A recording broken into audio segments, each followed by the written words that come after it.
আসসালামু আলাইকুম এভরিওয়ান, ঈদ মুবারক। কেমন আছেন সবাই? আলহামদুলিল্লাহ, আমি ভালো আছি। আপনারা কেমন আছেন অবশ্যই কমেন্ট করে জানাবেন। আজকে ঈদের দিন সকালটা শুরু করলাম দুধ সেমাই দিয়ে, কারণ ঈদের দিন সকালবেলা আমার জন্মের পর থেকে দেখতাম মাকে, বাবা যখন ঈদের নামাজ পড়তে যাবে তখন সেমাই রান্না করে দেয় আর বাবা তা খেয়ে নামাজ পড়তে যায়। তাই আমিও এখন বিয়ের পরে সেটা করার চেষ্টা করি। ঈদের দিন সকালবেলা প্রথমে সেমাই রান্না করি, আর সেটা খেয়ে আমার হাজব্যান্ড নামাজে যায়। নামাজ থেকে আসার পরে ভারী নাস্তা করে, রেগুলার যেগুলো করে। আর ঈদের দিন তো রুটি বানানোটা মাস্ট একটা আইটেম, রুটি আর মাংস খেতেই হয়। তাই আমি বসে গেলাম রুটি বানাতে। রুটি বানানোটা যতটা না সহজ, তার চেয়ে বড় কঠিন হলো গিয়ে রুটি ছেঁকাটা। এটা আমার কাছে অনেক বিরক্তকর লাগে, প্রচুর আগুনের কাছে অনেকক্ষণ বসে থাকতে পারে। আমি প্রায় 30-35টা রুটি বানিয়েছি একাই, কারণ বাসায় কোনো আজকে হেল্পিং হ্যান্ড বলতে কাউকেই নেই। আমি আজকে একা সব কাজ করতে হবে। সবাই সবার মতো করে চলে গেছে।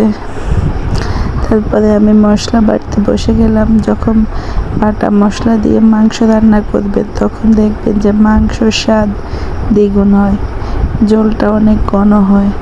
এখানে আমার মাংসগুলো চলে আসছে, কারণ প্রথমে কিছুটা মাংস পাঠিয়ে দেয় রান্না করার জন্য, তারপরে হয়তো ফাইনালি সবগুলো মাংস আনা হয়। তাই আমি রান্নার জন্য যতটুকু মাংস দিয়েছে ততটুকু মাংসই রান্না করব। এখানে প্রায় 10 কেজির মতো মাংস দিয়েছে, আর আমি সবগুলো মাংসই রান্না করব।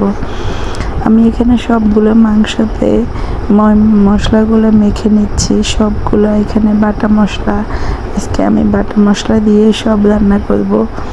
তাই আমি সবগুলো মাংস একসাথে মেখে ম্যারিনেটের জন্য কিছুক্ষণ রেখে দিলাম।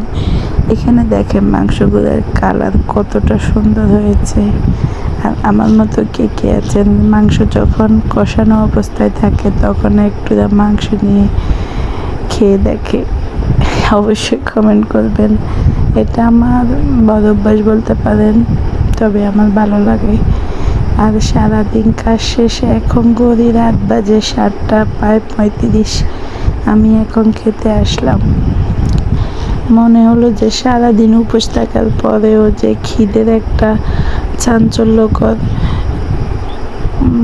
বলে না যে ছাওয়া, যে অনেক খিদে লেগছে এখনই খাবো, ওইটা মনে হয় আজকের দিনে থাকে না। আমি এখন খেতে বসেছি যেন আমার ইচ্ছে করতেছে না, কিন্তু খেতে হবে, সে কারণে হয়তো খাচ্ছি। আল্লাহ হাফেজ। সবাই আমার পাশে থাকবেন, লাইক ফলো শেয়ার করবেন।